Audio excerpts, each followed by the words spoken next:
On behalf of the family, thank you for your overwhelming show of love and support. We are truly grateful and fortunate to have each and every one of you in our lives. Legacy. It was always important to our father to pass on traditions and values provided to him by his parents. Family dedication, loyalty, perseverance, and honor are this family's most revered tenets. Dad lived his life to the fullest by these principles.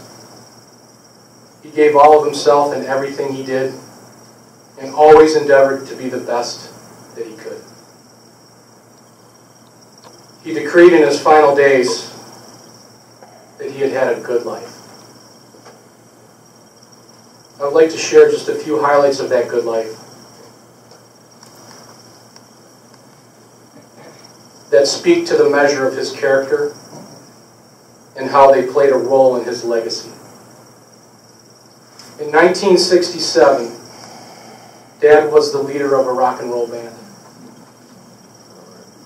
Named the Noblemen, local newspapers dubbed them as one of the up-and-coming talents out of the Detroit music scene. Media of the time specifically described Dad as, and I quote, a typical Italian Romeo. The Noblemen opened up for some of the most notable entertainers coming out of Motown, cut a record, and were wildly popular among the teen scene, playing scores of high school proms and teen dances. It was at one of these performances a cute girl in the crowd named Karen caught his eye, and they began to date. On August 30th, 1969, they married, and from that day forward, they were inseparable. Also in 1969, by then a soldier, his drive and determination as an infantryman earned him the prestigious Stewart Medal by then Michigan Governor William Milliken that distinguished him as the best all-around enlisted Army National Guardsman. He went on to serve 19 more years, attaining the rank of Master Sergeant. Later, in 1989, I had the privilege of standing next to him in formation as a brand new private fresh out of airborne school. A proud moment between Dad and son. He was born a coach. In the early 1980s, the Detroit Cowboys evolved into a powerhouse of a youth football organization. In 1982 and 83, our father, serving as varsity head coach, led the team to back-to-back undefeated seasons, culminating in 2 youth Super Bowls. In those 2 years, the team dominated the field, outscoring the league's opposition 470 points to 70. Many more Super Bowl trophies were hoisted several years afterward. He began coaching wrestling at the youth level. And in 1985, he took over as head varsity wrestling coach at Bishop Foley High School. He went on to officiate and assist with other programs like Sterling Heights and Troy Athens. Why these programs? Why these schools? His true motivation was to coach his sons. He always wanted direct involvement in our athletic progress. Those thousands of hours spent together on the gridiron and on the wrestling mats kept us close and under his watchful eye. Not to mention, it kept us out of our mother's hair, helping to maintain her sanity. He loved her so. The lifelong friends he made along the way is countless, and the positive influence he had in so many athletes' lives is vast. In fact, many of his players later became coaches themselves, including his sons, who state to this day that he was their inspiration. Our father was truly multifaceted. Musician, soldier, coach, family man, human resource manager, friend. Regardless of how you knew him, he impacted our lives in a way that only he could.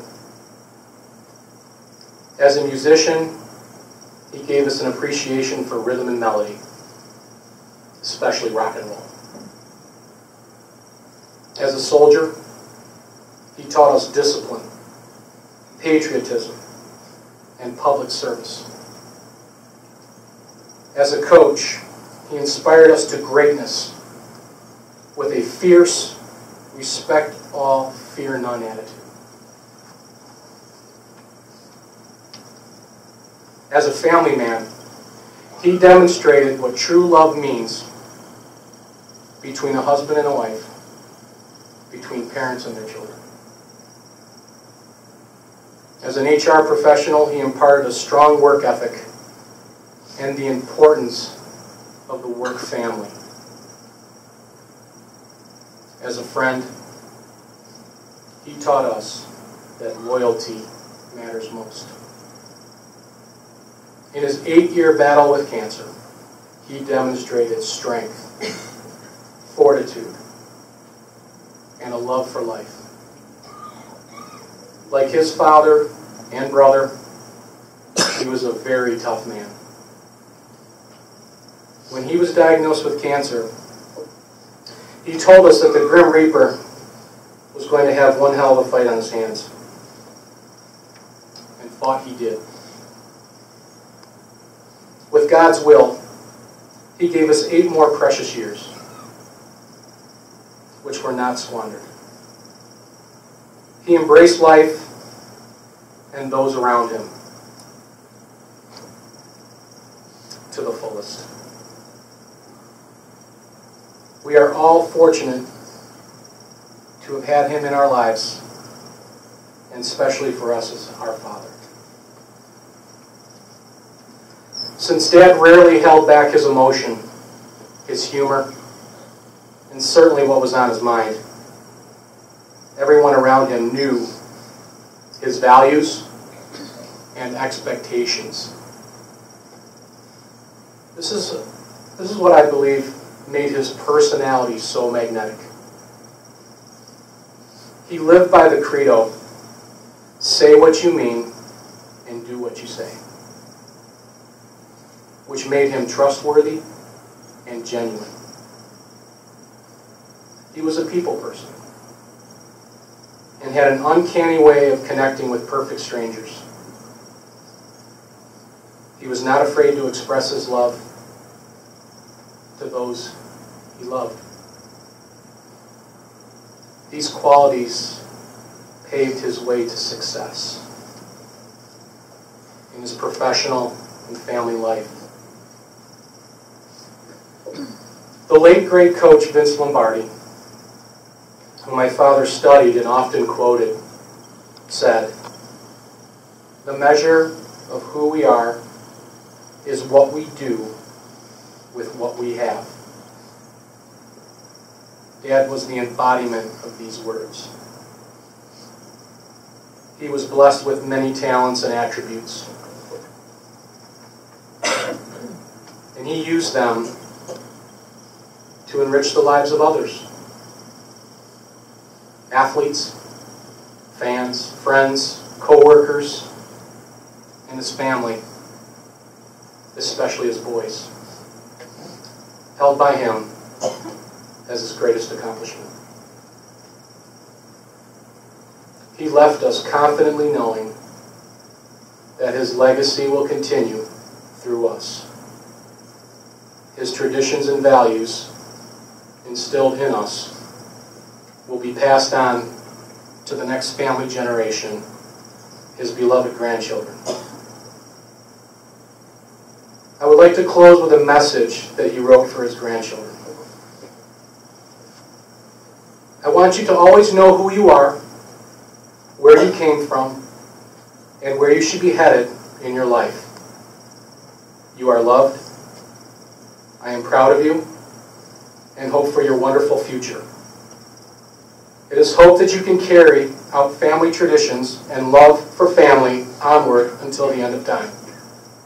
Be strong, be courageous, but also be compassionate and loyal. Rest peacefully, Coach. We will execute your playbook with precision. We love you, Dad, always and forever.